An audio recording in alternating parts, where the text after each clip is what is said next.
Hello and welcome to Smacktalk, the comedy show where cruelty is the name of the game. 4 comedians dish out scathing remarks, insult each other, and possibly ruin friendships in order to win points. Let's meet today's comedians. Today's comedians are a man whose biggest fear in the lockdown is running out of hair gel. It's Marc Jennings. Oh. Hello. And I hope you like being constantly told by someone that they're from Shetland because it's Marjolein Robertson. Hi. Hello. And a man who looks... Oh, I'm fine. A man who looks like Quentin Blake drew him when he was on an acid trip. It's Thorburn. Hey. And as always, the answer to the question, Mummy, who is that man crying over there and why is he throwing his shit at a Deliveroo cyclist while shouting, "Deliver poo!" It's Gus Lymburn. Right, we start with round one.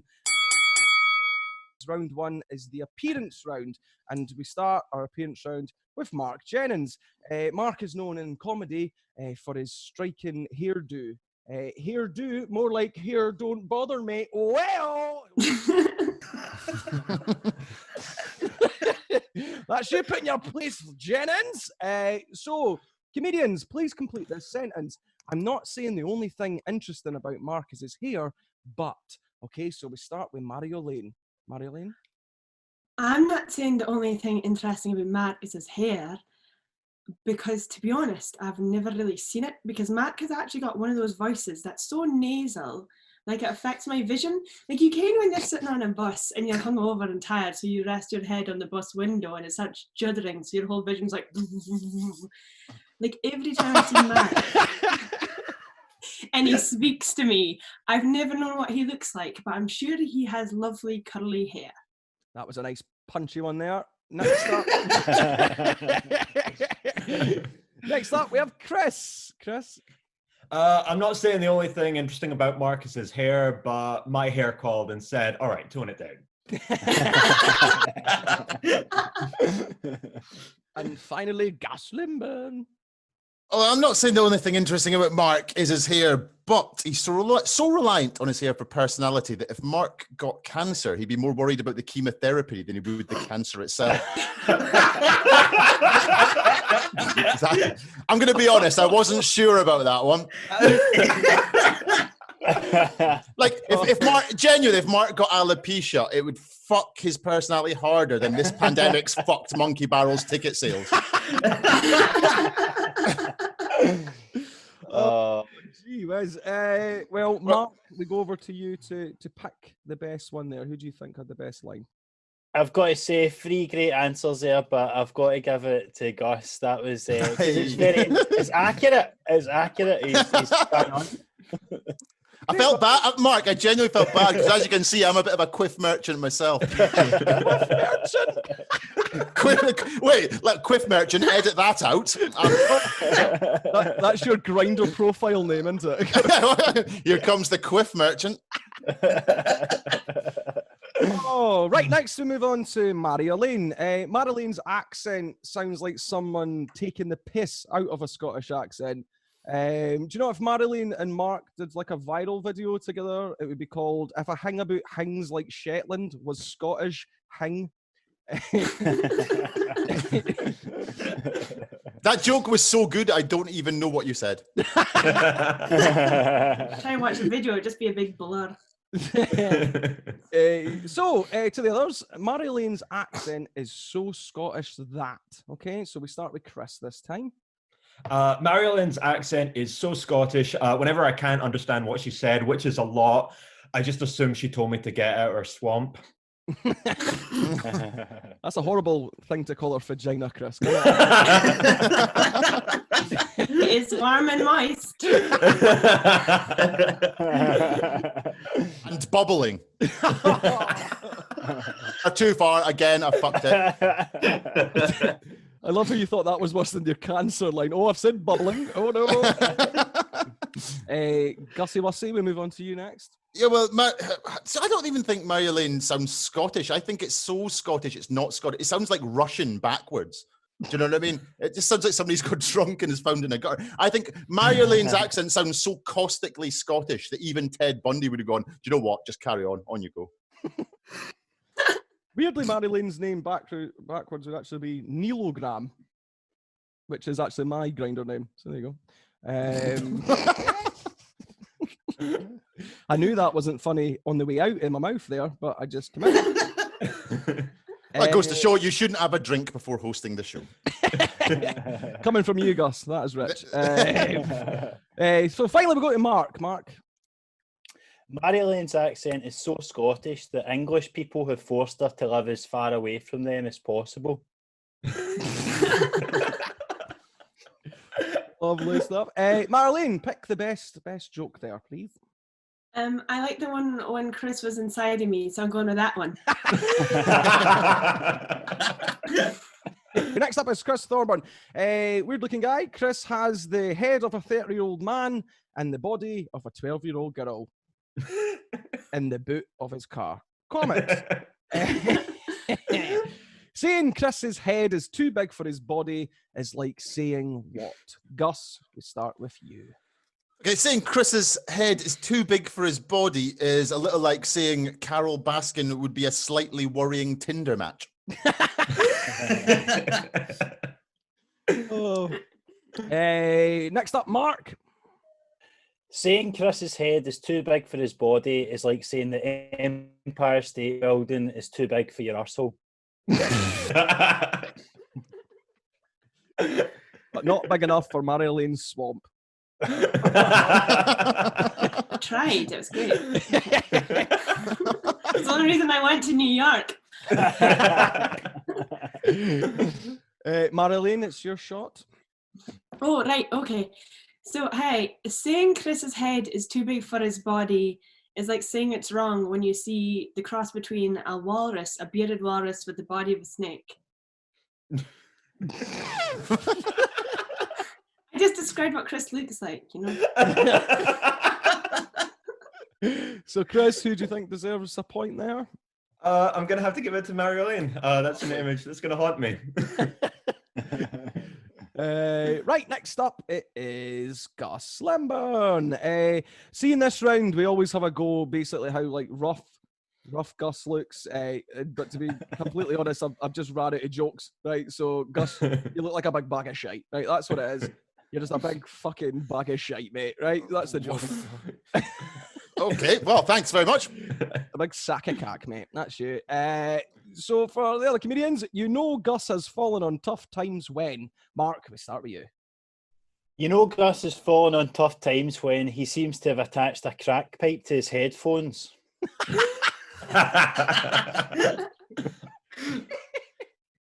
Marjolein, you're up next.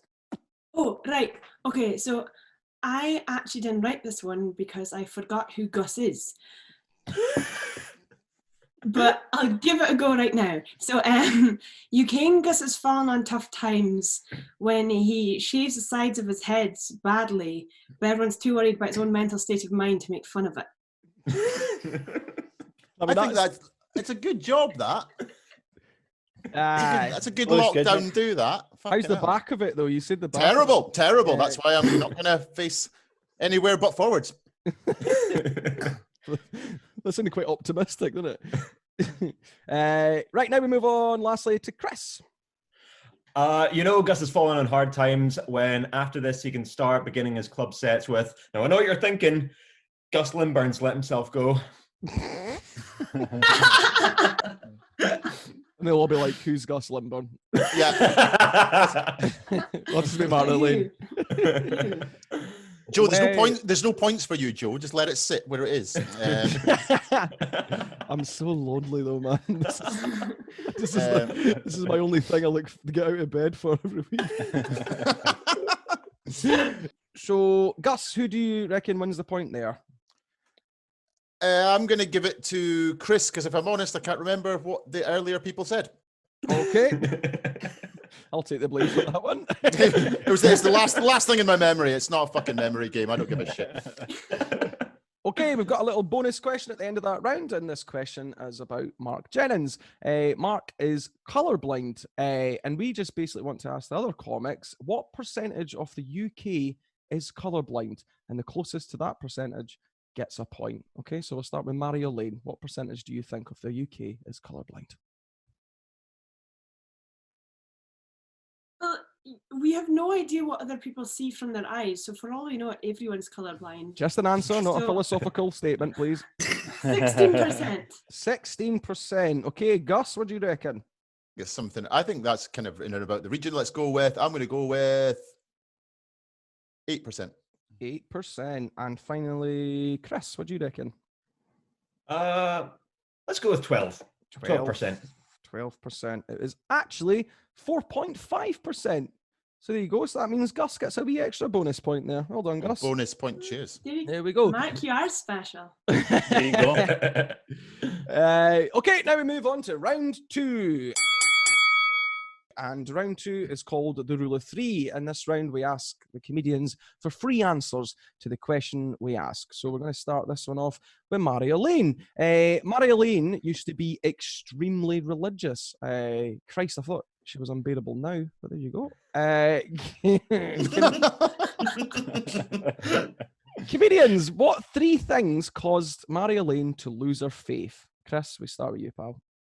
The 3 things that caused Marjolein to lose her faith happened when she was passed out and left for dead. First, a priest walked by and he did nothing. Then a Levite walked by and he did nothing. And then a Samaritan walked by and he said, "Fuck, if I was you, I would kill myself." There's some venom to that one. Gus, you're up next. What 3 things caused Marjolein to lose her faith? I'm going to go with common sense, rational thinking, and our lack of ability to accept that all our morals and principles were based around some ridiculous, fictitious bullshit. Less of an attack on Marjolein and more of an attack on organised religion.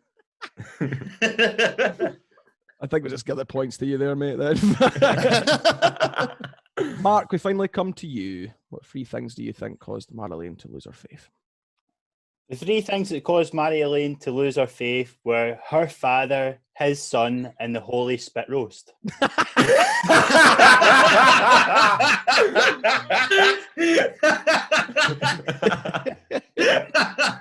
Jennings has definitely got the point there. Come on. Let's not even fuck about. Give him the points. Move on. Mark, 100%. Absolutely. Oh, Mark, there's your first point there, mate. Woo. Good. Lovely stuff on the board. Next up, we have Chris. Chris almost had a big break, apparently, after appearing on a TV sitcom, but his scenes were sadly cut. Ha ha ha ha, Chris. Ha, ha. So comics, what were the 3 reasons that Chris was cut from the show? Gus, we start with you. Because they dropped the idea of the sitcom where Tom Selleck had a muscle wasting disease.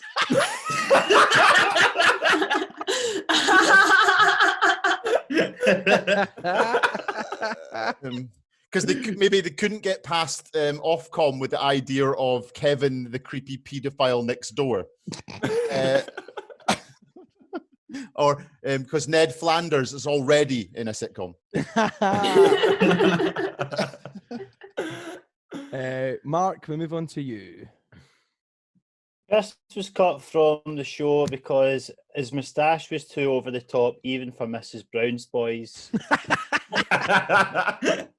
And they didn't think he seemed straight or male enough to play the role of the straight white male. Marjolein, you're up next. I actually know the answer to this. I was going to give the real answer. Chris was cut from the show because it's still under investigation, so they can't show any interviews of Chris, the perpetrator, as they're still looking for the 3 children's bodies.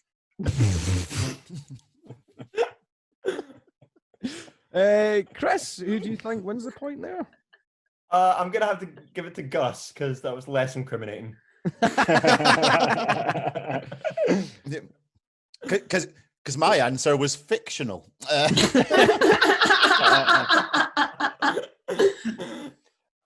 So next up, we move on to Gus Lymburn. Due to the lockdown, Gus has started getting a bit healthy. Anyway, started looking pretty good. Lost a bit of weight. Less of getting healthy and more being less unhealthy. There's a difference. Is there? I thought that's just what I said, really. But oh well. Right. So, what three? What three things has Gus had to stop because of lockdown? Okay, Mark, we start with you. The three things that Gus has had to stop because of lockdown are sleeping in the gutter, eating out of bins, and giving sexual favours for drugs down back alleys. I have not stopped any of those, Mark. Marjolein, what do you think? Well, have you seen that episode of Friends with Fun Bobby when everyone likes hanging out with Bobby because he's so much fun, but he's always like drinking and smoking all the time? Yeah. Yep. Sure. So Gus has given up alcohol and cigarettes and going out. And because he's given up alcohol and cigarettes, he's no more fun. So it's just as well there's a lockdown so no one has to suffer him. Cutting. That's what I'll be doing with this edit, mate. With that. Chris, what do you reckon? The three things Gus has had to stop because of lockdown are live, laugh, and love. Because his life's on hold. He can't gig anymore, and he can't get his hole anymore because the schools are closed. That janitor won't fuck himself. Eric, how I miss him. Anyway, what am I saying? What the fuck am I saying? I'm beginning to roast myself. I'm going to give it to Chris there. Chris, well done, Chris. Finally, Mark. Mark used to be an altar boy. So comedians, pedo jokes at the ready. Name three duties Mark had to undertake as an altar boy. And Marjolein, we start with you. So I didn't know what an altar boy was, so I googled altar boy, and in the news it's pretty horrific, the things that happened to you, Mark. So I want to say you're a child and it's nothing that you did. Like, you're not responsible for what happened to you. But if you actually opened your mouth and sang, you would have at least turned them off of you, you know? Chris, you're up next, mate. The three duties Mark had as altar boy were face down, ass up, tell no one. And finally, Gus. Very similar to Chris's, but I had the three things being keeping it our little secret, being the jockey in the Priests game of the Grand National, and holding back the tears. Oh, Mark, who do you reckon wins a point there? It's a tight one between Gus and Bet it is, Mark. I bet it is. Not anymore, Jennings. Not anymore. I think just for the allusion to the song, I'm going to need to give it to Chris. Lovely stuff, Chris. Right. We have another bonus question, and this one's about Marjolein. To bulk up our website, in addition to having her name written like fucking 27 times on one page, she has a wish list of 7 celebrity lovers. All right. So, comedians, we want you to tell us which one of these people are not on our list. Right. So, we've got Jack Black, Richie Faulkner, Rick Mail, Kate McKinnon, Christopher Walken, Willem Dafoe, Robert Pattinson, or the cartoon fox from Disney's Robin Hood, right? Which one of those is not on our wish list? So, Chris, we'll start with you. I'm going to go with Robert Pattinson. Robert Pattinson, okay. Mark, what do you reckon? I'm going to say Jack Black. Jack Black. And finally, Gus? See, I was going to say Robert Pattinson as well, so but can you list them a little bit quickly again, because mine's gone, I can't remember them. Jack Black, Richie Faulkner, Rick Mail, Kate McKinnon, Christopher Walken, Willem Dafoe, Robert Pattinson, or the cartoon fox from Disney's Robin Hood? Faulkner, Richie Faulkner. Who's that? I don't even know who that is. I don't know either. Who is Richie Faulkner? Guitarist from Judas Priest. He's... Well, I've obviously got it wrong then, because she knows. So I'm not. I've got. I fucked it. I fucked my bonus points. There we go. So the correct answer was Christopher Walken. Is the one that wasn't on our list. She'd fuck everybody else on that list. I forgot that was online. Yeah, I don't know even who looked this up. I just got sent this. We get some creepy perv to go and do all the research for this. So, hang on. Joe. So hang on, I mean, would you with Christopher Walken? I mean, you've got a cartoon fox from Disney's Robin Hood. Yeah, because he's a babe. That's weird. It's like No, it's like I suppose it's like the rabbit from what's the fucking rabbit that everybody wanted to. Who Framed Roger Rabbit? Jessica Rabbit. Jessica Rabbit. There we go. She was a person. Her last name was Rabbit, but she was a person. But the point is, it's still a cartoon of a person. If you think that, what the fuck? Right? Okay, move on. It's all. We're blurring the lines of what we're allowed and not allowed to fuck based on what's real. She's too human to be sexy. Gus is thinking of Bugs Bunny's girlfriend. Aye. Oh, yeah. The things she could do with carrots. Bloody hell.